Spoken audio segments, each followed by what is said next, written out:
Hello everyone. In the video நம்ம வந்துட்டு consumer demand forecasting தான் பார்க்க போறோம். So demand னா என்னன்னு நமக்கு தெரியும். ஓகே ஆல்ரெடி எக்ஸ்பிளைன் பண்ணியாச்சு. forecasting னா நான் என்னன்னு சொல்லியிருக்கேன். ஃபியூச்சர்ல என்ன நடக்க போகுது, என்ன ட்ரெண்ட்ஸ் இருக்கு, என்ன டிமாண்ட் இருக்கு எல்லாத்தையும் வந்து predict பண்றது தான் forecasting. predict பண்ணி அது வந்து நம்ம யூஸ் பண்ணிக்கிறது தான். So consumer demand forecasting னா என்னன்னு பார்க்கலாம் இப்போ. ஸோ இதுக்கு முன்னாடி இருக்கிற வீடியோஸ் எல்லாம் பார்க்கணுன்னா நான் இந்த வீடியோட டிஸ்கிரிப்ஷன் எல்லா பிளேலிஸ்ட் லிங்க்கும் அட்டாச் பண்ணுறேன், போய் செக் பண்ணி பாருங்கள். MBA ரிலேட்டட் பேப்பர்ஸ் எல்லாத்துக்குமே வந்து மோஸ்ட்லி வீடியோஸ் ஆல்ரெடி இருக்குது. Plus internal assessment, previous question paper, important questions எல்லாமே ஆல்ரெடி அட்டாச் பண்ணியாச்சு.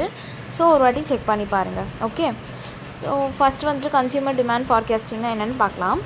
Consumer demand forecasting means predicting how much of a product or service customers will want to buy in the future.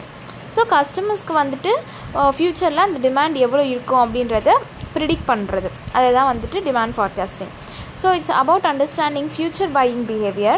So a company can produce the right quantity, avoid stockouts or overstock, set prices and plan marketing. So கன்சியூமர்ஸ்க்கு வந்துட்டு இந்த product எவ்வளோ வேணும் அப்படின்னு வந்து அந்த கம்பெனிக்கு நல்லா தெரிஞ்சிருச்சுனா தான் அவங்க வந்து அதுக்கேற்ற மாதிரி அந்த ப்ராடக்ட்டை வந்துட்டு ப்ரொடியூஸ் பண்ண முடியும். ப்ரொடக்ஷனு, லேபர் எல்லாமே வந்து அதுக்கு நம்ம வந்து இன்வெஸ்ட் பண்ண முடியும். ஸோ ஒரு ப்ராடக்ட் வந்து கன்சியூமர்ஸ்க்கு பிடிக்கவே இல்லை அப்படின்ற போது நம்ம வந்து அதை நிறைய ப்ரொடியூஸ் பண்ணுறதோ இல்லை அதுக்காக நம்ம நிறைய காசு செலவு பண்ணுறதோ வேஸ்ட்டு. பிகாஸ் அது கன்சியூமர்ஸ்க்கு பிடிக்கலன்னா அவங்க அதை வாங்க மாட்டாங்க. மார்க்கெட்டில் அது வந்துட்டு வியாபாரமே ஆகாது. கரெக்டாக? ஸோ அதை வந்து தெரிஞ்சுக்கிறதுக்கு தான் வந்துட்டு demand forecasting, consumer demand forecasting. So இது எக்ஸாம்பிள் எடுத்துக்கிட்டிங்கன்னா எனக்கு வந்துட்டு என்ன சொல்கிறது, எனக்கு வந்து ஒரு குர்த்தி பிடிக்குது ஒரு பர்டிகுலர் மாடலில். ஓகேவா? ஸோ அது வந்துட்டு நீங்கள் சம்டைம்ஸ் பார்த்தீங்கன்னா ஒரு குர்த்தி டிசைனாக இருக்கட்டும், இல்லை ஒரு டைப் ஆஃப் கிளாத்திங்காக இருக்கட்டும், ஒரு சில டைமில் வந்து அது நல்ல ட்ரெண்ட் ஆகும். கரெக்டாக?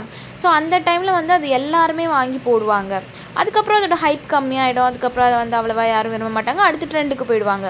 ஸோ அந்த மாதிரி நம்ம வந்து எந்தெந்த பொருள் எப்போப்போ வந்துட்டு ப்ரொடியூஸ் பண்ணணும், எப்போப்போ கன்சியூமர்ஸ்க்கு வந்து அது பிடிச்சிருக்கு அப்படின்றதெல்லாம் கரெக்டாக தெரிஞ்சுக்கிட்டோம் அப்படின்னா நம்ம அதுக்கேற்ற மாதிரி நம்மளோட ப்ரொடக்ஷன், நம்மளோட பிஸ்னஸை வந்து பண்ணலாம்.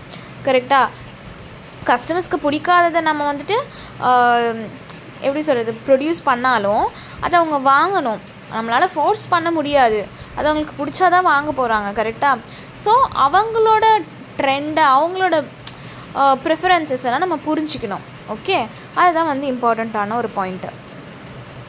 And then why it matters in managerial economics. இந்த பேப்பர் வந்துட்டு நம்ம மேனேஜரல் எக்கனாமிக்ஸ் தான் படிக்கிறோம்.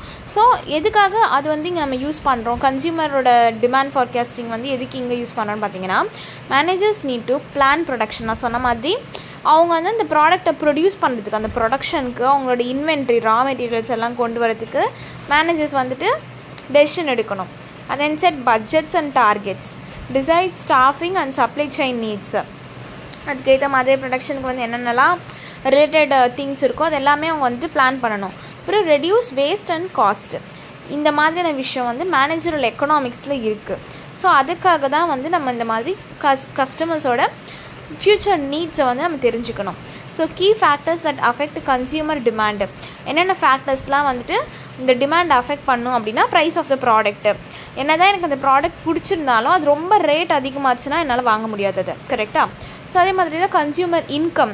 என்கிட்ட காசு அதிகமாக இருந்துச்சுன்னா நான் ஓகே காசு அதிகமாக கொடுத்து கூட அந்த ப்ராடக்ட்டை வாங்குவேன் எனக்கு பிடிச்சிது அப்படின்னா. ஆனால் என்கிட்ட காசு இல்லைனா ஓகே தேவையில்லை அப்படின்னு விட்டுற வேண்டியதான். தேர்ட் வந்துட்டு டேஸ்டஸ் அண்ட் ப்ரெஃபரன்சஸ். ஓகே உங்களுக்கு இந்த இது வந்து ரொம்ப பிடிச்சிருக்கு அப்படின்னா அது வந்து எனக்கும் பிடிக்கணும்னு அவசியம் கிடையாது. கரெக்டாக? ஸோ அது மாதிரி ஒரு வீட்டில் ஒருத்தருக்கு அந்த ப்ராடக்ட் பிடிச்சிருக்கோம், இன்னொருத்தவங்களுக்கு அந்த ப்ராடக்ட் பிடிக்காது, அதனால அதோட டிமாண்ட் வந்து ஏறும் இறங்கும். அதுக்கப்புறம் சீசனாலிட்டி. ஸோ அந்த மாதிரி இந்த ஐஸ்கிரீம்ஸ், இந்த ஏசி இதெல்லாம் வந்து சம்மர் சீசன் வந்துச்சுன்னா அதோட டிமாண்ட் அதிகமாகும். And then competitive prices. ரெண்டு ப்ராடக்ட் சிமிலராக இருக்குது. ஸோ ஆனால் அதில் ஒரு ப்ராடக்ட்டோட ப்ரைஸ் வந்து ரொம்ப கம்மியாக இருக்குது, இன்னொரு ப்ராடக்ட்டோட ப்ரைஸ் வந்து ரொம்ப அதிகமாக இருக்குன்னா ப்ரிஃபரபிளி நம்ம எல்லாருமே வந்து கொஞ்சம் சீப்பராக இருக்கிறதுக்கு போயிடுவோம். ஸோ அப்போ அந்த ஆப்போசிட் ப்ராடக்ட்டில் இருக்கிறதுக்கு வந்து டிமாண்ட் கம்மியாயிடும். And then advertising and promotion. So இது எல்லாமே கீ ஃபேக்டர்ஸ். ஒரு எக்ஸாம்பிள் வந்து பார்ப்போம். கரெக்டாக சினேரியோ என்னென்னு பார்த்தீங்கன்னா, a company sells ice creams and want to forecast demand for the summer month. அவங்க வந்து நமக்கு பிடிச்ச ஐஸ்கிரீமை எடுத்து வச்சுப்போம். எனக்கு ரொம்ப ஐஸ்கிரீம் பிடிக்கும். ஸோ அவங்க வந்துட்டு அந்த ஐஸ்கிரீம் வந்துட்டு ஃப்யூச்சருக்கு எவ்வளோ தேவைப்படும் அப்படின்றத ஜஸ்ட்டு ஃபார்காஸ்ட் பண்ணுறதுக்காக ஒரு சர்வே மாதிரின்னு வச்சுக்கோங்களேன், அந்த மாதிரி பண்ணுறாங்க. ஸோ ஃபஸ்ட்டு வந்துட்டு கலெக்ட் டேட்டா. ஃபஸ்ட்டு ஸ்டெப் வந்து என்ன பண்ணணும்னா, டேட்டாவை கலெக்ட் பண்ணணும். சேல்ஸ் ஆஃப் லாஸ்ட் 3 சீசன்ஸ், அதாவது லாஸ்ட்டு 3 சம்மர்ஸ்னால் முன்னாடி லாஸ்ட் 3 இயர்ஸ்க்கான சம்மர் சீசனில் வந்துட்டு எவ்வளோ வந்து இந்த ஐஸ்கிரீம்ஸ் எல்லாம் சேல்ஸ் ஆகிருக்கு அப்படின்றத பார்க்குறோம். அப்புறம் டெம்பரேச்சர் அண்ட் வெதர் ரிப்போர்ட் பார்க்குறோம். அப்புறம் வந்து அந்த கன்சியூமர் ப்ரிஃபரன்சஸ் பார்க்குறோம். எந்த ஃப்ளேவர்ஸ் யாருக்கு பிடிச்சிருக்கு, எந்த மாதிரி ஃபேமிலி பேக் வாங்குறாங்களா, இல்லை சின்ன ஐஸ்கிரீம்ஸ் வாங்குறாங்களா, ஸ்டிக்கா கோனா, இந்த மாதிரியெல்லாம் பார்க்குறோம். அப்புறம் காம்படிட்டர் ஆக்டிவிட்டி, இதுக்கேற்ற மாதிரி நம்ம வந்துட்டு டிஸ்கவுண்ட்ஸு ஆட் அதெல்லாமே வந்து கொடுப்பாங்க. ஸோ ஃபஸ்ட்டு ஸ்டெப் வந்து இதுதான், கன்சியூமர் அதாவது collect data. Okay. And then second வந்துட்டு யூஸ் ஃபார்காஸ்டிங் மெத்தட். ஏதாச்சும் ஒரு நிறைய மெத்தட்ஸ் இருக்குது ஃபார்காஸ்டிங் மெத்தட், நம்ம ஆல்ரெடி பார்த்துருக்கோம்னு நினைக்கிறேன். ஸோ அதில் ஏதாச்சும் ஒரு மெத்தட் வந்து யூஸ் பண்ணணும். Use trend analysis or moving and average to find growth pattern. Adjust for factors like temperature rise or ad campaign. இந்த மாதிரி ஏதாச்சும் ஒரு மெத்தட் யூஸ் பண்ணி நம்மளோட ஃபேக்டர்ஸ் எல்லாமே வந்து நம்ம அலைன் பண்ணி வச்சுக்கணும். And then result என்னவா இருக்கும் இதுக்காக, forecaster says the demand will rise by 25% in May to June due to the high temperature and the successful past ads. So இந்த மாதிரி இவ்வளோ ஃபேக்டர்ஸையும் நம்ம வந்து அனலைஸ் பண்ணதுக்கப்புறம் நம்ம வந்து ஒரு ரிப்போர்ட் கொடுக்கலாம். இந்த மாதிரி மே ஜூனில் வந்துட்டு ஐஸ்கிரீம் சேல்ஸ் வந்து 25% வந்து அதிகமாக இருக்கும், டிமாண்ட் வந்து அதிகமாக ஆகும். பிகாஸ் அந்த டைமில் வந்துட்டு நம்ம லைக் இந்தியாவிலலாம் பார்த்தீங்க, அதாவது நம்ம சென்னையிலலாம் பார்த்தீங்கன்னா மோஸ்ட்டாக மே ஜூன் ஜூலை ஆகஸ்ட் வரைக்கும் கூட நல்லா வந்து வெயில் அடிக்கும். ஸோ அந்த டைமில் வந்து ஐஸ்கிரீம்ஸ் எல்லாம் அதிகமாகவே வந்து சேல்ஸ் ஆகும் அப்படின்றத நம்ம வந்து கண்டுபிடிக்கிற மாதிரி. ஓகேவா, இதுதான் வந்து ஃபார்காஸ்டிங். அப்புறம் வந்துட்டு மேனேஜர்ஸ் ஆக்ஷன். இதை வந்து ரிசல்ட் தெரிஞ்சிச்சுன்னா மேனேஜர் என்ன பண்ணுவாங்க, அந்த டைமில் increase ice cream production, stock more at stores, hire more delivery staff. So இந்த மாதிரி நிறையா ப்ரொடியூஸ் பண்ணுவாங்க. நிறைய ஐஸ்கிரீம்ஸ் வந்து கடையில் கொண்டு போய் அடுக்கி வைப்பாங்க, கண்ணு முன்னாடி நம்ம வந்து பார்த்து சாப்பிட்ணுன்றதுக்காக. அப்புறம் ஹையர் மோர் டெலிவரி ஸ்டாஃப்.